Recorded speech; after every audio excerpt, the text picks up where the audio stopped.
estás entre nós, tu habitas em todo aquele que crê em teu nome, e nesse coração não haverá mais lugar para invasores, para espíritos maus, para demônios, e nem tampouco para aquelas ideias que se fixem de modo perverso e para a morte, porque a tua presença em nós é amor, é paz, é bondade, é alegria, é mansidão, é domínio próprio, porque tu és Deus, Jesus, e Deus é amor.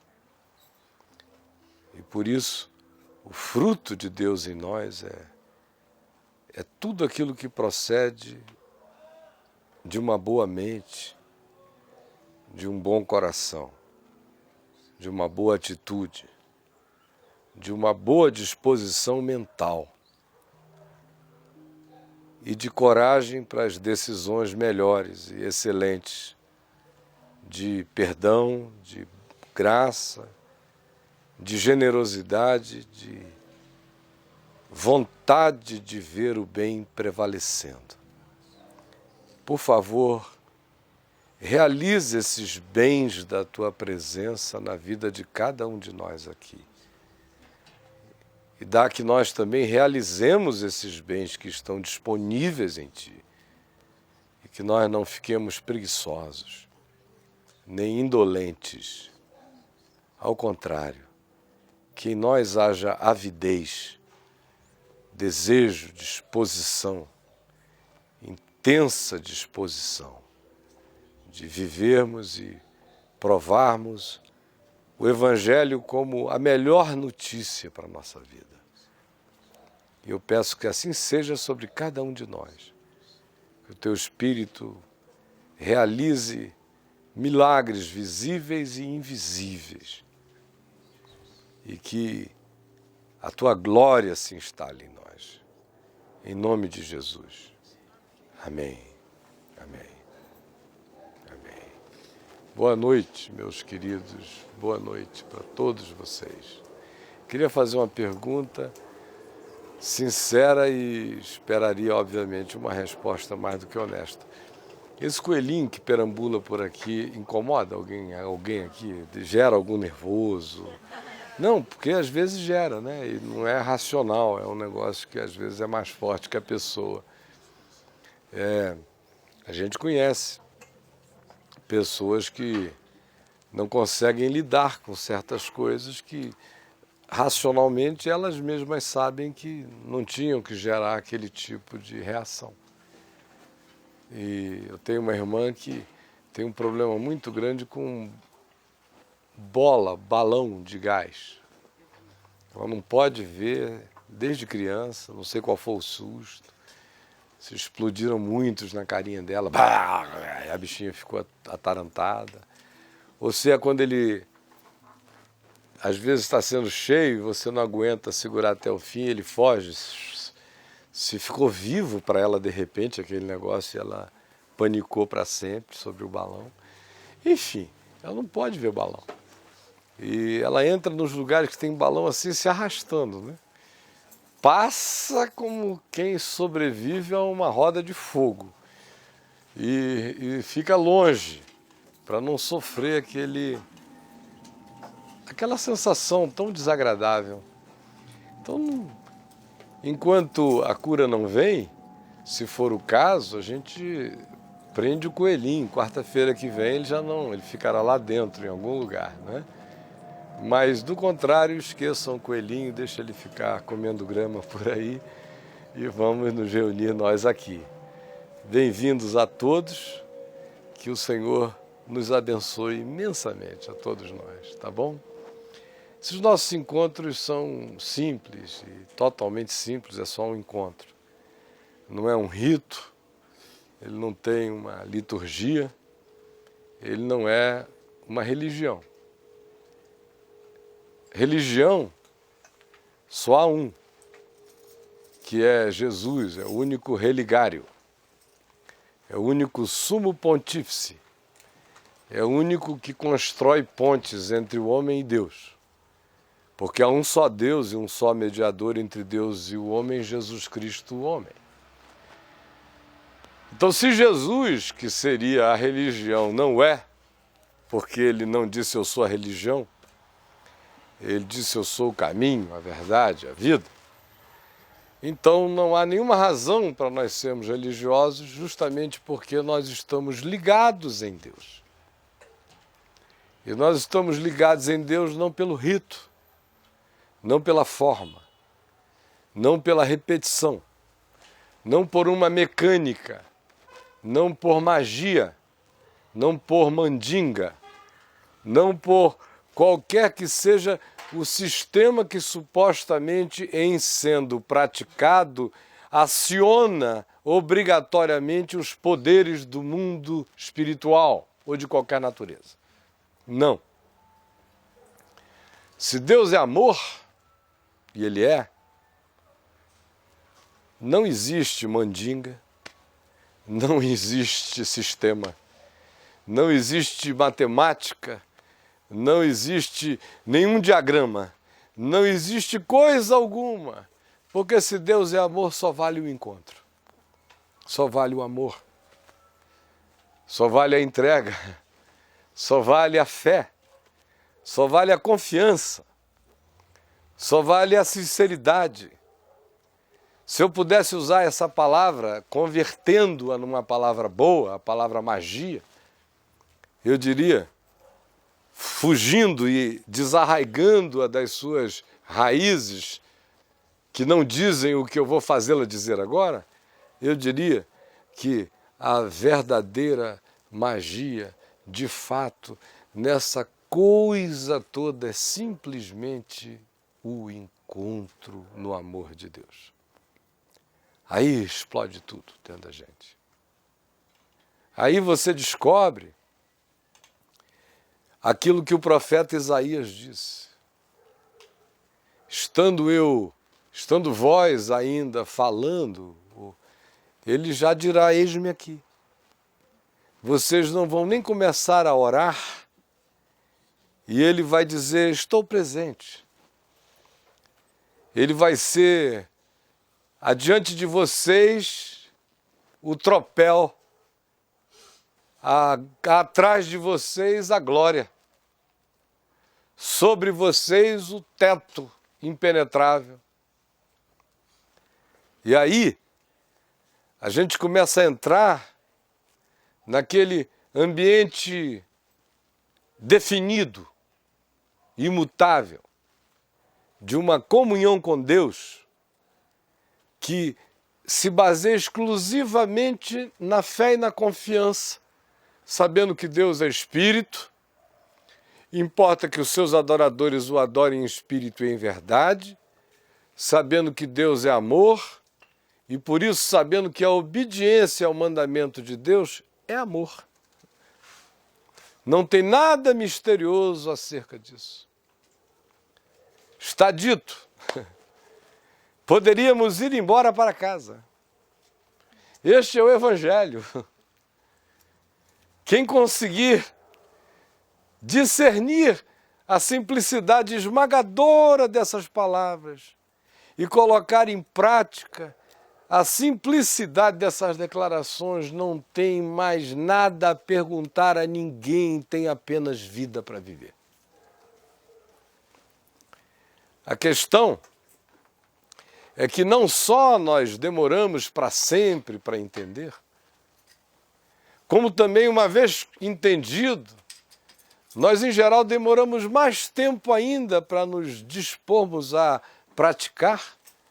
E quando nos dispomos a praticar, em geral, elegemos alguns álibis ainda para atrasar a prática, perguntando-nos qual é a doutrina certa acerca disso. Quem diz a palavra verdadeira sobre isto? E aí a gente começa a deixar a simplicidade do que Jesus disse, sem necessidade de grandes interpretações. E enveredarmos-nos por um labirinto absolutamente pernicioso e perverso, de dúvidas religiosas, de doutrinas sem fim, de perquirições malignas, apenas para atrasarmos a simplicidade das decisões óbvias. Que a verdade é simples como o amor é simples. É tão simples quanto a resposta de Jesus ao homem que a ele perguntou: quem é o meu próximo? Para de novo afastar-se da questão verdadeira da prática do amor. Quem é o meu próximo? Aí Jesus disse: decide quem é.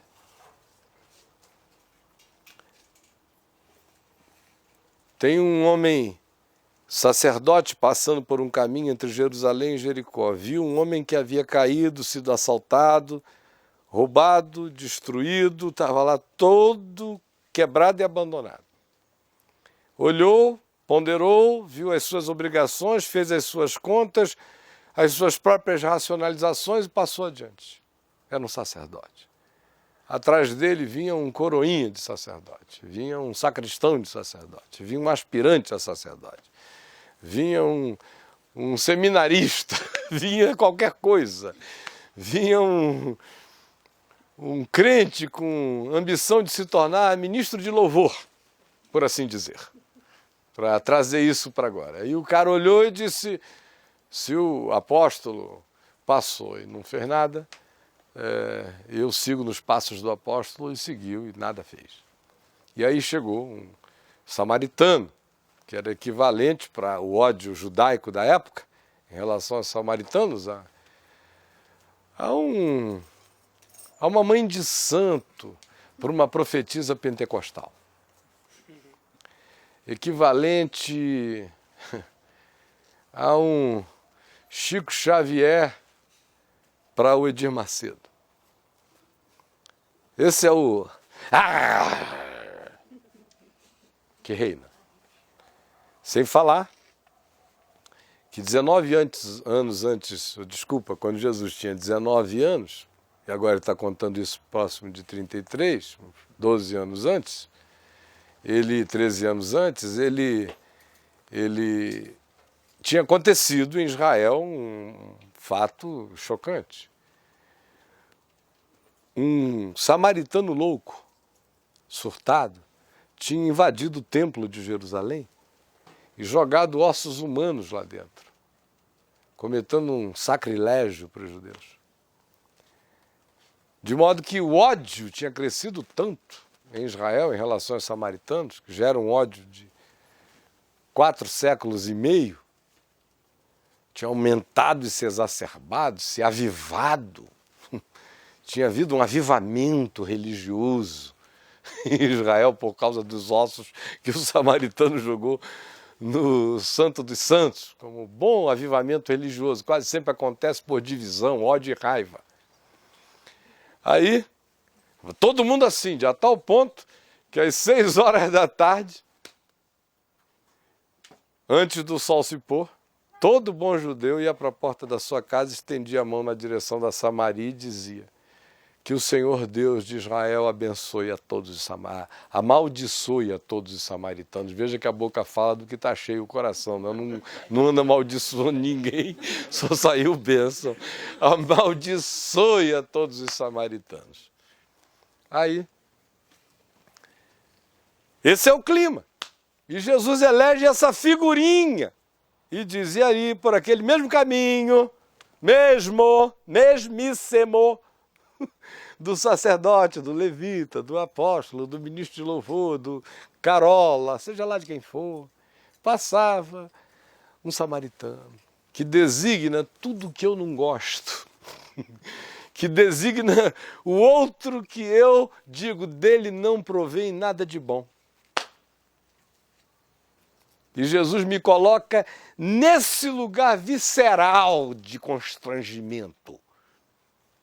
E diz: de onde tu dizes que não vem nada bom, aonde tu achas que Deus tem prazer em amaldiçoar, dali passou alguém que sabia o que era amar. não tinha teologia, não tinha doutrina, não tinha nada. Simplesmente viu, se compadeceu, meteu a mão no bolso e ajudou como pôde. Ou, no caso dele, muito mais, colocou o indivíduo no seu jumento, no seu animal. E foi puxando o animal com o indivíduo até uma estalagem. Lá botou o indivíduo, cuidou dele, pensou-lhe as fitas, todo ele todo. Os socorros já começaram na rua. Respiração boca a boca.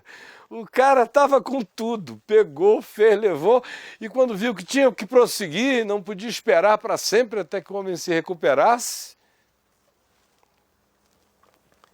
ele adiou todos os seus negócios, deu prioridade à vida.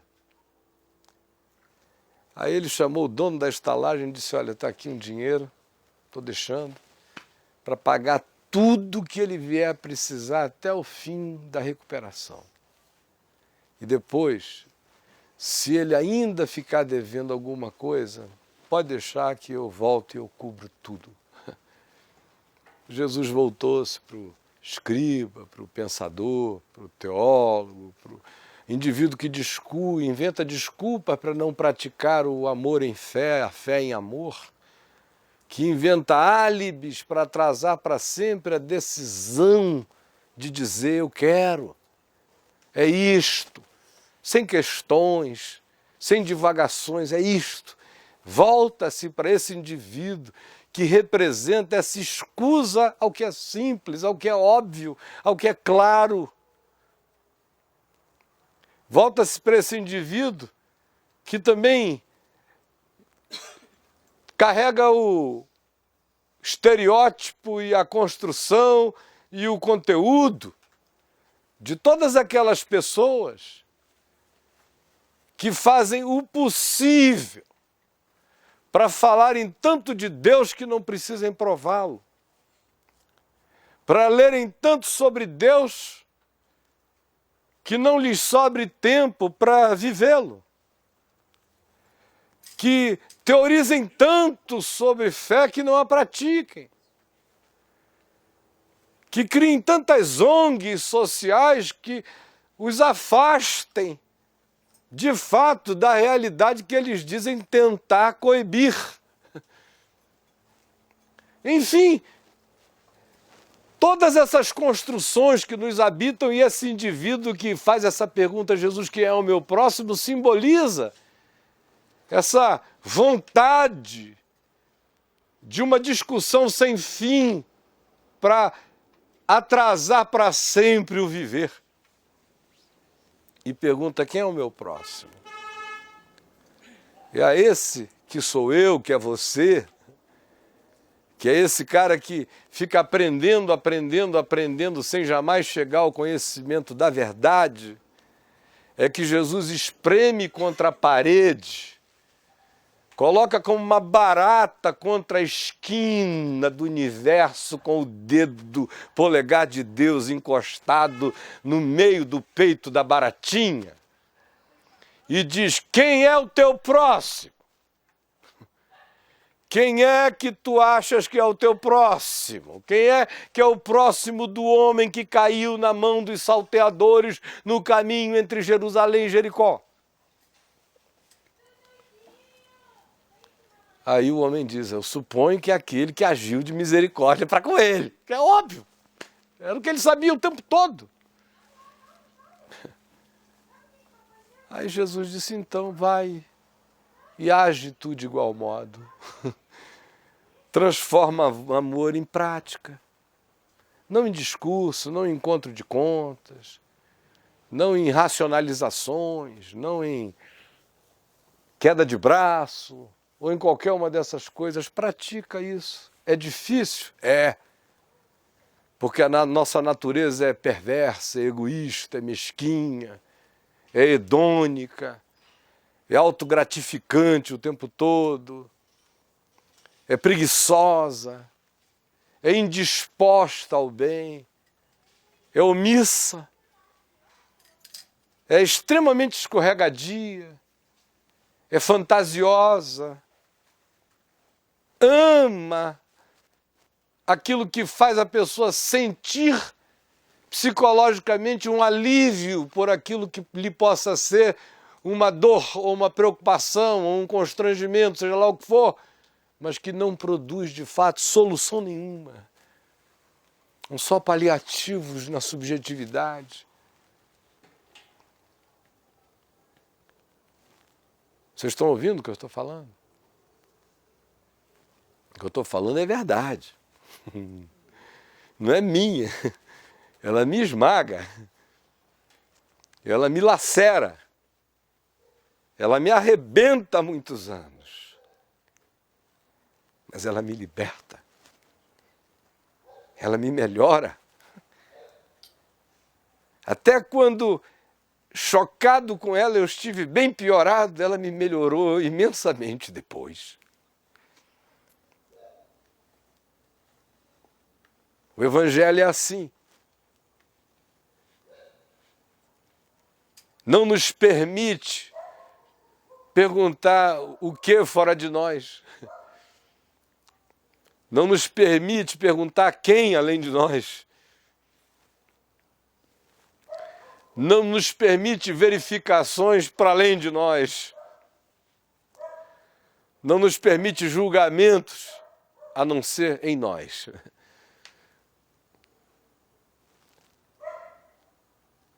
Não é para ninguém, é só para mim. Se não for para mim, não será para ninguém a partir de mim. Mas antes de que eu seja apenas um reflexo, porque alguns parecem pensar no Evangelho apenas como pensamentos a serem aprendidos para serem transmitidos, porque não se sentiram até hoje na vida nada além de um reflexo, um espelho. Porque o tempo todo se diz que a pessoa tem que saber o Evangelho para pregar o Evangelho. Sendo que, de fato, eu não tenho que saber o Evangelho. Eu só tenho que ser alcançado pelo Evangelho. Eu só tenho que crer no Evangelho. Eu só tenho que dizer o Evangelho é verdade. Eu só tenho que dizer eu quero para mim. E eu só tenho que ter a disposição de trocar as decisões da hostilidade pelas da bondade, as da omissão pelas da ação solidária, as da fanfarrice pelo silêncio efetivamente produtivo, a da falastronice pela decisão do toque, do fazer, do realizar. E muito mais do que isso, altera completamente a perspectiva em nós, porque não nos coloca naquela situação do indivíduo que fica dizendo agora eu aprendi uma informação para transmitir a outros, porque quando o indivíduo de fato é atingido pelo Evangelho, ele logo vê que o Evangelho não é uma informação, é vida. Tem nada a ver com a sua inteligência, com o seu QI, nem com o seu QE. Pode ser que o coeficiente de inteligência emocional seja maravilhoso, o Evangelho entre na sua vida e você surte por um tempo. Porque descubra que você não tinha inteligência emocional coisa nenhuma, você era apenas um ser autoamestrado, tentando fugir o tempo todo de alguns conflitos essenciais que às vezes o Evangelho vem e descarna. Você também descobre que você pode ser capaz de entrar nas sofisticações mais profundas do mundo subatômico e quântico e não ter o discernimento espiritual de perceber a diferença entre a prática do amor e a prática da indiferença, por exemplo. O Evangelho, como eu disse, não é uma informação. Nem depende de QI, nem de QE, nem de quem quer, nem de quem corre, mas de usar Deus de misericórdia para conosco. No entanto, o indivíduo tem que querer e tem que correr. Não depende de quem quer nem de quem corre. Mas o cara está correndo e está querendo. Esse é o Espírito. Eu tenho que ter a disposição de querer e decidir pôr-me a caminho. Desse texto de Paulo que eu acabei de citar, porque não depende de quem quer nem de quem corre, mas de usar Deus de misericórdia para conosco, a partir dele há muita gente se escondendo para sempre, dizendo não depende de quem quer nem de quem corre. E por isso eu não saio do lugar, eu vou ficar por aqui mesmo. Se Deus quiser, Deus leva a vida, leva ele, fica lá. Se Deus quiser, ele me pega, ele me leva, ele me joga lá, ele não sei o quê, o cara não vai a lugar nenhum. Esquecido de que esse texto de Paulo inicia dizendo: desenvolvei a vossa salvação com temor e tremor, pois Deus é quem efetua em vós tanto o querer como o realizar.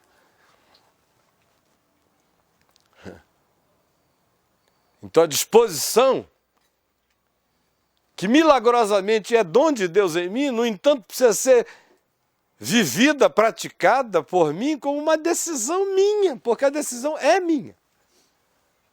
Ainda que seja Deus energizando o meu desejo, mas Ele diz, não compete você saber aonde é que eu entro, aonde é que você está, ou se eu estou no processo inteiro e você faz parte dele, não interessa. Se você diz eu, então decida. Se tem ego aí, para tudo que é ruim, tem que ter ego aí para o que é bom. Tem que haver a vontade de que esse eu seja tão forte que morra. Que se entregue. Porque somente um eu completamente fortalecido não tem medo de morrer.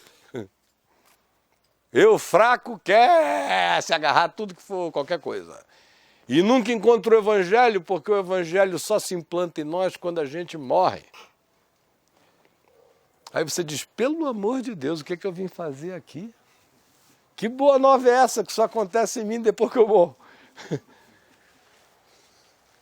Você não percebeu ainda que o que você chama vida é a sua morte? E o que você chama de morte é o que é vida? Você diz, eu não estou vivo, se não exercer o direito de largar o pau na cara de alguém que tenha dado um chute na sua canela. Não é? Senão eu não estou vivo, está pensando o quê? Que eu tenho sangue de barata? Eu tenho a minha dignidade. Paf! Aí a morte vai graçando. Está pensando o quê? Jesus convidou você para a vida, mas aos nossos ouvidos, esse convite de Jesus soa como morte enquanto a gente está morto. É só depois que a gente é ressuscitado na vida em nós mesmos, pelo Espírito Santo, pela fé no Evangelho, é que a gente descobre que o que morreu em nós foi aquela natureza terrena que vai morrendo e vai nascendo na simplicidade desse chãozinho das coisas, do amor de Deus, das práticas singelas, da bondade pequena, que não fica dizendo, ai meu Deus, se eu tivesse o dinheiro do Bill Gates, eu salvaria metade do mundo. Que é só para não fazer nada, é só uma outra maneira de dizer quem é o meu próximo. Jesus não teve nenhum surto de grandeza em nada. Foi por isso que ele disse que no dia do juízo, quando os homens forem separados, como são separados os cabritos das ovelhas, não se perguntará pelas grandes organizações que a gente fundou, pelos gestos majestosos que nós tenhamos feito, pela grandeza das causas que nós tenhamos promovido, pelos outdoors de bons pensamentos que a gente tenha colocado nas ruas, pelas placas de neon que a gente tem ajudado a produzir para lembrar ao mundo o nome feito de JESUS,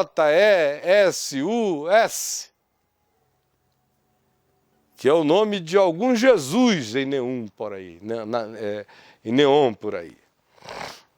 Só isso. Não. Jesus disse que naquele dia a pergunta é só se o amor teve a ação de um copo d'água, de um pedaço de pão, de uma vontade de ouvir, de uma disposição de ajudar, de uma prontidão pequena para socorrer, de um olho para perceber a calamidade, a pobreza, a infelicidade, ou a angústia, ou o pânico, ou a infeliz arrogância de quem quer que seja. Jesus disse que naquele dia, o que se vai perguntar é se a gente fez o estrangeiro se sentir mais estranho ainda do que já era. Se a gente fez o diferente ficar mais esquisito ainda do que ele já se sentia. Se a gente fez o cara desabrigado se sentir morto. Ele disse que naquele dia a gente vai ser perguntado se a gente ficou impressionado com as aparências porque o cara foi preso, ou se a gente se solidarizou com a pessoa e foi vê-la, ou a ela abriu o coração, ou fartou-lhe a alma com a sua sinceridade. Jesus disse que no fim, a semelhança desse universo, que é feito aos nossos sentidos entupidos por lá de fora, de olhos quase cegos, de ouvidos quase surdos, de sensibilidades amortecidas. No fim, esse mundo que é feito para os nossos sentidos de matéria enorme, a lua, o sol, as estrelas, os planetas, o cosmos, tudo isso é feito do que não é.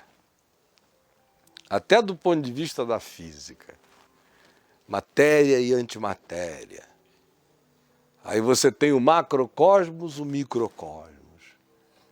Você tem as distâncias impensáveis e os movimentos, no entanto, mensuráveis e previsíveis do cosmos exterior.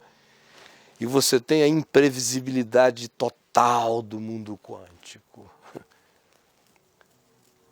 Porque tudo obedece o mesmo padrão, porque essa coisa imensa que se funda nessa indiscernível aos sentidos e que praticamente não é. Assim também, as grandes realidades espirituais aos olhos de Deus são feitas das nossas migalhinhas, das nossas paradinhas no caminho entre Jerusalém e Jericó, da nossa disponibilidade de tirar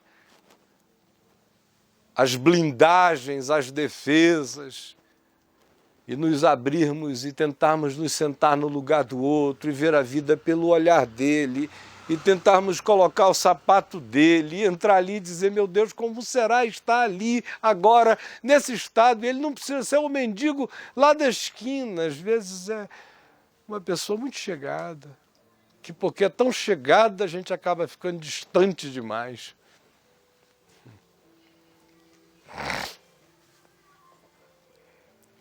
É dessas coisas que a vida é feita, é para essas coisas que o Evangelho se manifesta. Aí você diz assim, para que eu vim aqui hoje à noite? Para quê? Pensei que ele ia fazer alguma coisa. Nem a Bíblia o homem leu ainda. Eu vou ler a Bíblia agora. Vai terminar em 5 minutos. Tirou das terras de Tiro e foi por Sidom até ao mar da Galileia através do território de Decápolis.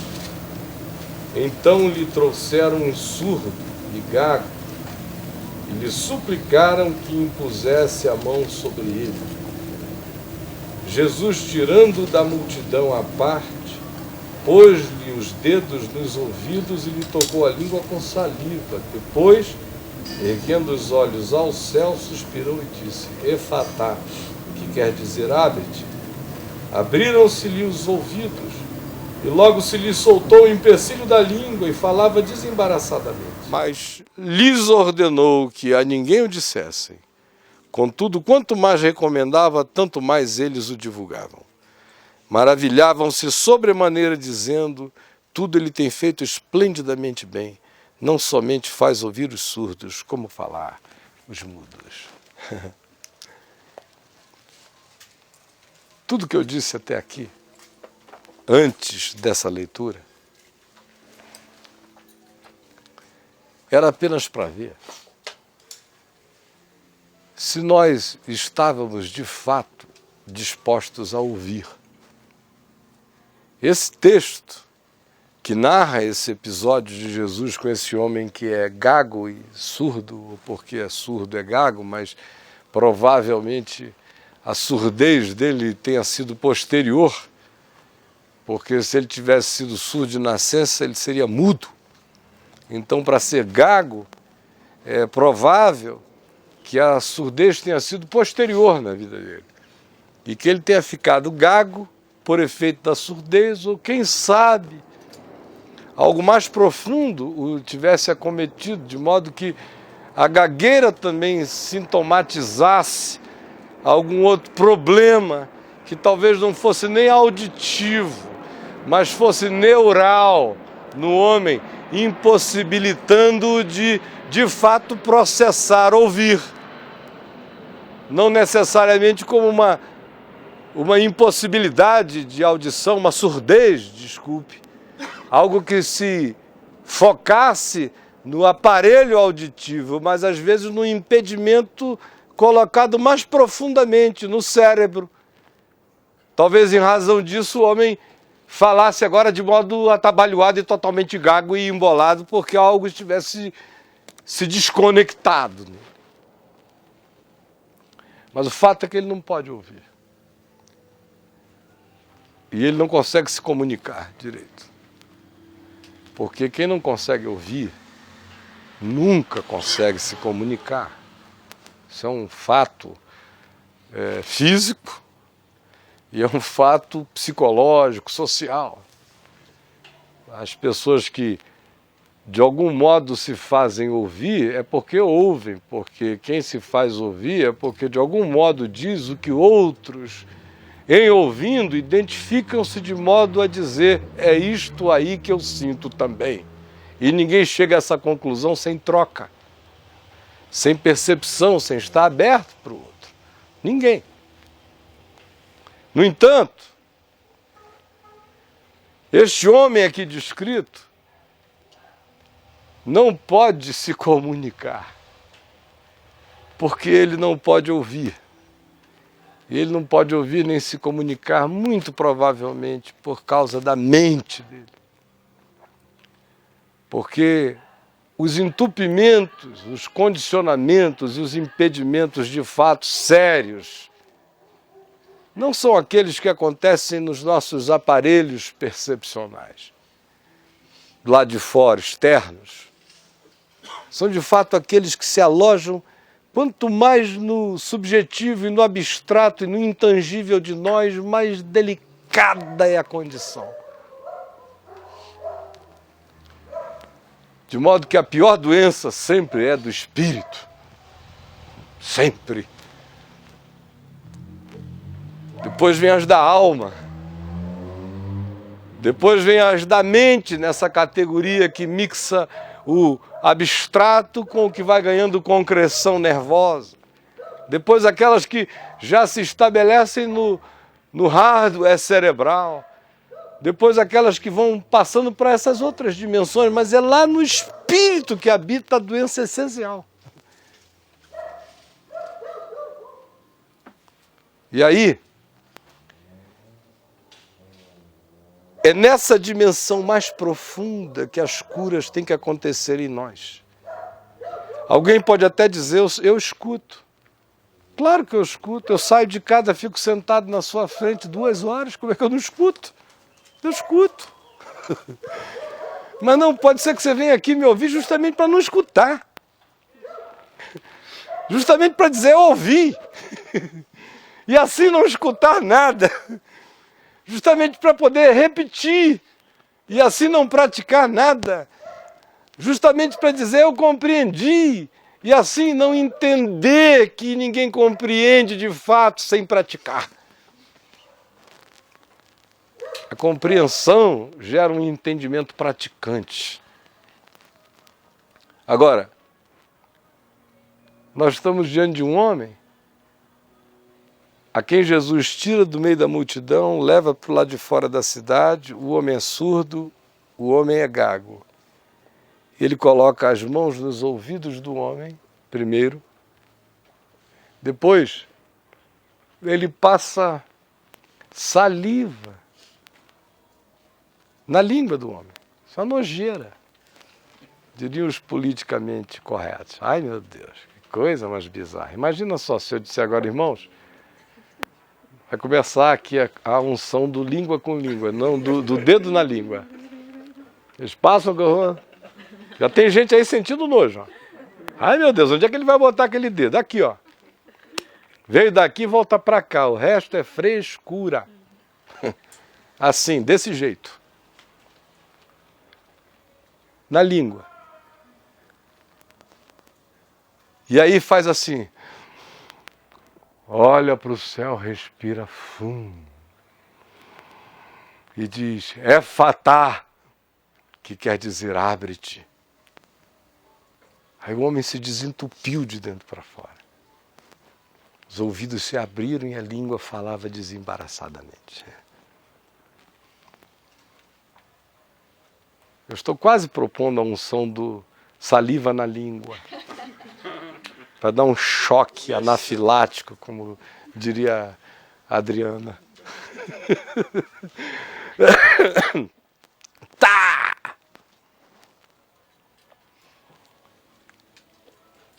No entanto, a única coisa que eu quero pedir a você é que você disponha-se a dar ouvidos ao que você já sabe, ao que você já ouviu. E ouviu tantas vezes antes de agora e ouviu agora de novo. A saber, que Deus é amor. Que aquele que ama é de Deus e procede de Deus. Que aquele que não ama não conhece a Deus, nem o viu. Que aquele que diz que conhece a Deus, mas odeia o seu irmão, é mentiroso. E o amor de Deus não habita nele. Que aquele que diz que ama o mundo, como o mundo é, com suas maldades, mentiras, direitos perversos e enganos, o amor do Pai não está nele. Que aquele que de fato ama a Deus, esse demonstra isso amando o seu irmão de modo claro, simples e prático. Que o amor não é uma discussão, não é uma conversa, não é uma reflexão. Que o amor só cabe nos passos da vida. Que o amor apenas se demonstra como modo, como jeito, como ação.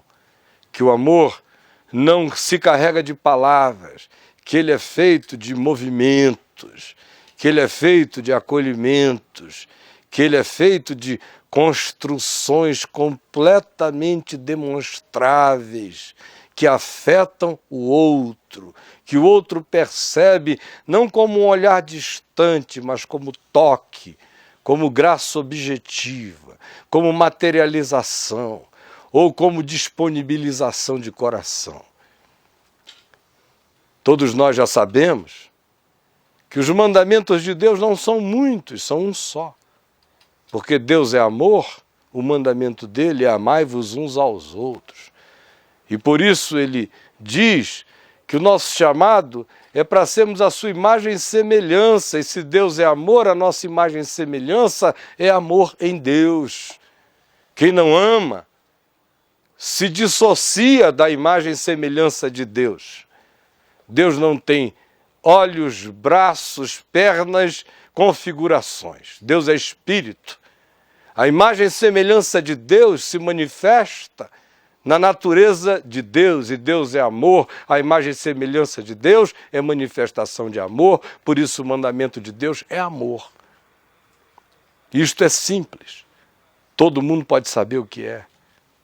Amor é aquilo que o coração decide fazer, como prática do bem, com emoção, sem emoção, com romance ou sem romance. Pela simples razão de que se faz isso, não porque o outro é bom, não porque o outro merece, não porque o outro demande, mas porque nós somos quem somos. E nós somos filhos de Deus. E Deus é amor. E quem é filho de Deus manifesta a filiação, mostrando a natureza de Deus. E a natureza de Deus é amor. Este é o Evangelho. Quem tem ouvidos para ouvir, ouça. Quem não quiser nunca mais me ouvir depois disso, não precisa, porque eu acabei de dizer exatamente tudo. Vocês entenderam? O resto é como striptease. Todo mundo sabe o que tem embaixo, mas sempre fica para ver. Até quarta-feira que vem.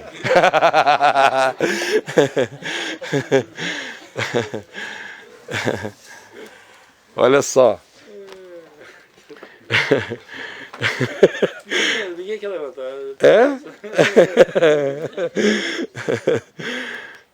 Olha só, gente boa e amada de Deus. Oi? Mais 2 horas para falar. Hein? Amém. Que bom.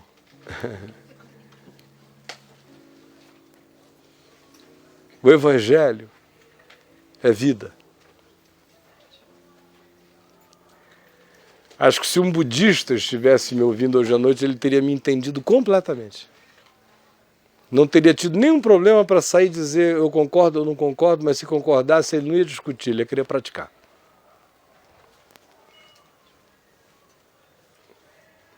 E ele não ia nem perguntar quais eram os exercícios. Ele ia saber que o exercício é a existência, que ela é repleta de exercícios. E que tudo o que foi dito aqui, que nada mais é do que a súmula do Evangelho, para que a gente entenda, é simples como respirar. Para que a gente admita, é tão duro quanto duro seja o nosso coração. Mas todo aquele que dá crédito, e todo aquele que se dispõe a pé o chão, nesse chão de vida, único chão de vida, esse começa a provar que Deus é bom. Ele começa a provar que a verdade é verdade. Ele precisa provar que a fraqueza é poderosa e que a graça é melhor do que a vida. Aí ele começa também a entender, bem antes da hora, o significado da Nova Jerusalém. Essa cidade que um dia virá ataviada como noiva do céu para a terra. E que é quadrangular, não tem telhado, onde corre o rio da vida, onde está a árvore da vida que dá 12 frutos, um em cada mês do ano, e que as suas folhas são para a cura dos povos. Aonde João diz que andou e não viu santuário nenhum, porque a Nova Jerusalém não tem templo, não tem primeiro templo, segundo templo, terceiro templo, não tem sinagoga, não tem igreja, não tem catedral, não tem mesquita, não tem coisa nenhuma. A Nova Jerusalém é a teia de deuses religiosos. E João disse, eu andei e não vi nada, eu só vi o seguinte, que as portas eram abertas para todo lado.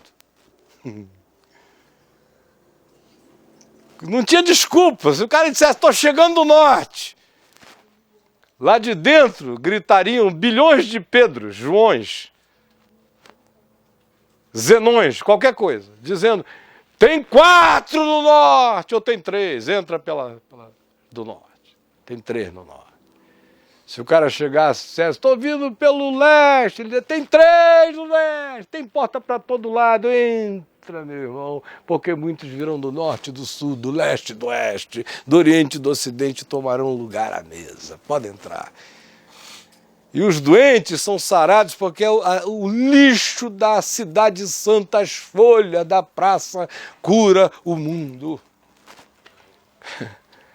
E lá não tem conversa de quem é Deus, todo mundo sabe. E todo mundo fica sabendo porque está dentro, porque entrou. É por causa do Cordeiro. Lá só se diz que a luz do Cordeiro brilha sobre tudo e sobre todos. Lá eu não vi santuário, porque a luz do Cordeiro é o santuário. É desse Cordeiro de Deus que tirou o pecado do mundo e reconciliou o mundo com Deus na história e que já tinha feito isso por toda a criação antes que houvesse mundo. Que se nos revelou como Jesus de Nazaré. Ele é o Cordeiro que nos salva de todas essas mazelas. E lá é o lugar onde as pérolas não estão nos colares, mas nas maçanetas das portas. O ouro não está guardado num cofre, mas é calçada, é asfalto. Onde as ordens são invertidas. Aí o indivíduo começa a entender que a Nova Jerusalém pode descer hoje, que eu sou a terra, que ela pode chegar para mim, que quando eu digo seja feita a tua vontade assim na terra como no céu, eu estou dizendo venha a Nova Jerusalém e habite em mim. Habite em mim. É tudo simples assim. O diabo somos nós. O diabo dessa história não é nem o diabo. O diabo diz, olha, eu diabolizo e endiabro até onde diabolicamente eu posso ir, mas tá difícil competir com vocês.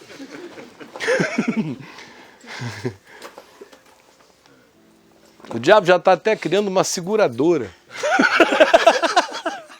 Está criando um plano de proteção. Para os humanos, porque ele diz, eu tenho que faturar nessa tragédia, né? Essa moçada se destrói mais rápido do que eu consigo preparar covas. Nós estamos sendo pródigos em maldade, em estupidez, em alienação, em nos deixarmos levar assim como seres, como águas vivas, sabe água viva? Esse monte de água viva, é correnteza e pulsão. Aí vai, água viva. Como é o teu nome? Água Viva da Silva. Aí vai, o cara vai lá, todo mundo.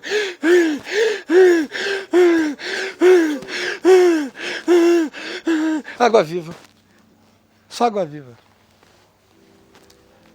Pare com isso, meu irmão.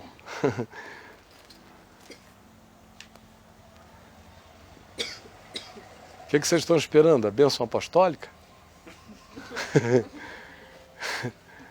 Agora, eu vou e vou buscar fazer o mesmo.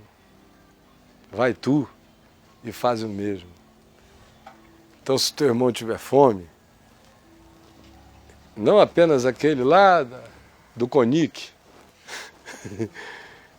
mas esse teu irmão que dorme na tua cama, esse teu irmão marido, esse teu irmão mulher, está com fome de um carinho, de amor, de afirmação, de segurança, de proteção, de certeza a seu respeito, dá-lhe de comer. Se ele está com sede, dá-lhe de beber. Essa é a vontade de Deus. Se ele está se sentindo nu, descoberto, cubra-o, protege-o, ampara-o.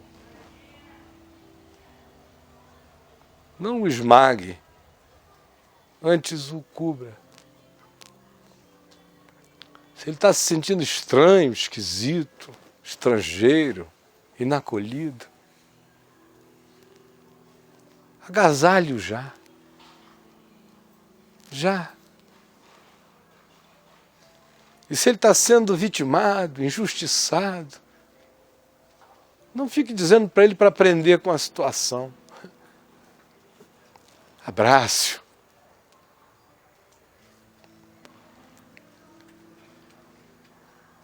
E no pior dia da vida dele, não esconda o rosto dele. É milhões de vezes preferível que você não vá a nenhum dos dias de alegria dele, mas que você não falte no dia da calamidade dele. E aprenda a partir de você mesmo. Como é que você tem que tratar os outros? A menos que você seja um masoquista, que adore apanhar, que adore entrar no cacete, que adore ser traído, que adore ser enganado, que adore ser não percebido propositalmente, ignorado. Se é isso que você gosta para você, então fique à vontade, faça isso para os outros. Agora, se você diz que é mal quando fazem assim com você, e se você magoa, e se você fica triste, se você se deprime, então, pelo amor de Deus, não trate ninguém do modo como você detesta ser tratado. Jesus disse que esta declaraçãozinha simples que eu acabei de fazer aqui resume toda a lei de Moisés e todos os profetas juntos. Essa pílula. Porque o que quereis que os homens vos façam, fazei vós antes também a eles. Esta é toda a lei, os profetas.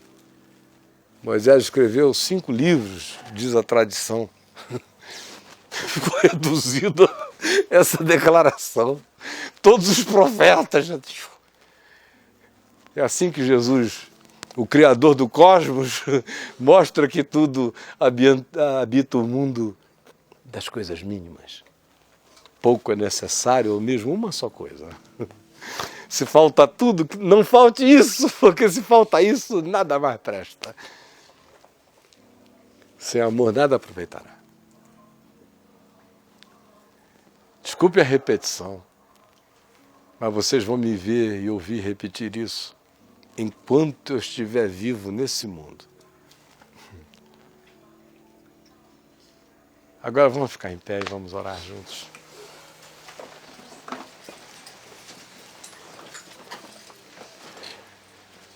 Tome a decisão de sair daqui, não dizendo que você vai se filiar a um partido político mais solidário da cidade, ou vai entrar para um sindicato e vai militar numa causa mirabolantemente grande. Tudo isso é bobagem, você pensar que o que foi dito aqui é algo para ser praticado em qualquer outro ambiente que não seja em você, na sua vida. Isso não tem a ver com siglas nem com bandeiras, tem a ver com existência. Então, decida-se aqui. Se eu vou dar razão a Deus. A nossa netinha, Helena, última vez aqui em casa, ou penúltima, eu estava contando a ela alguma história, não me lembro dos antecedentes exatos. Só sei que eu mencionei alguma coisa sobre Jesus dizer: se o teu inimigo te ferir a face direita, oferece-lhe a outra. Se demandar de ti a tua túnica, dá também a ele a capa. Se pedir para que tu andes com ele 1 milha, vai com ele 2. Mas ela ficou impressionada, não foi com andar 2, nem dar a capa, foi esse negócio de virar a cara para levar outro, né? Ela ficou muito impressionada. Falei, que coisa, a outra. E aí eu fui explicando para ela e tal, depois ela foi achando interessante o princípio. O princípio, ela foi entendendo o princípio. Falei, minha filha tem que ter muita coragem para fazer isso. Eu estou te falando isso porque eu sei que é fácil meter a mão na cara de um cara. É a coisa mais fácil que tem. Eu passei a infância, a adolescência, a primeira juventude atropelando. Assim, brá, puf, tá, esse é que é fácil. O duro, meu Deus, quando eu encontrei Jesus, eu pensava assim, Senhor, que houvesse momentos de suspensão, de licença, de permissão, para arrebentar um braço, para destroncar um pescoço, para um negócio desse assim. E aí, eu lá cheio dos jiu-jitsus, me converto. Tudo tinindo. Estava vindo lá da Academia Grace, um ano ali com Hollis Grace, Reison Grace, Carson Grace, tava que era um negócio. Aí me converto. E todo mundo que eu tinha batido antes agora diz, ai meu Deus, será que esse cara... Bom, qualquer coisa eu corro, né? Mas não custa ver se pelo menos a gente ofende e ele fica morrendo. Era ofensa para lá e para cá e não sei o que, e provocação. Às vezes eu ia nos ambientes mais distintos, encontrava do nada, era coisa do diabo, do nada, tem lugares onde não me conheciam, na beira do rio, entregando, autuando um navio que estava ilegal em relação à prefeitura e eu novinho estava trabalhando lá na fiscalização e aí fui autuar lá na beira do rio, de repente um indivíduo que em circunstâncias normais jamais iria partir para dentro daquele jeito, quando eu vejo lá vem ele. Ah, mas os meus instintos se afloraram, eu digo, aleluia, essa é tão rápida que eu não vou ter nem desculpa depois, é uma oração que eu vou fazer a posteriori. Senhor, perdão por ter quebrado ele, mas é que não deu tempo. Sabe aquela desculpa perfeita? Mas na mesma hora eu digo, não, quem pensa isso, para aqui. Aí eu digo, você não vai fazer isso comigo, mas se quiser pode bater, porque você vai descobrir um indivíduo que tem tão pouco medo, tanta segurança de que se quisesse fazer o contrário, que meu amigo pode bater. Mas bata com vontade. E eu nunca encontrei um para iniciar a primeira, graças a Deus. No entanto, ela gostou do princípio. Quando eu disse a ela, bater em alguém é muito fácil, o difícil é ter a coragem de não revidar para que você não fique escravo do outro. Porque se você revida, você deu a importância absoluta à ação do outro a ponto de que ele tenha ganho o poder de desviar você do seu caminho. A ponto de constranger você a se tornar outra pessoa, outra coisa, a escolher um outro mundo, a entrar numa cova, a meter a mão no buraco peçonhento, só porque ele beliscou você, você se atola junto com ele. É como um indivíduo que vem passando do lado de uma cova num cemitério e uma assombração puxa o sujeito pelo pé e ele fica tão seduzido que pula em cima dela e a beija. É mais ou menos a mesma coisa. É um impulso necrófilo. O cara está sendo chamado para a morte e diz, eu quero, eu não resisto, eu vou dar de volta. A morte me serviu, eu vou servir a morte. É exatamente isso que a gente faz quando a gente embarca em tudo que a gente embarca.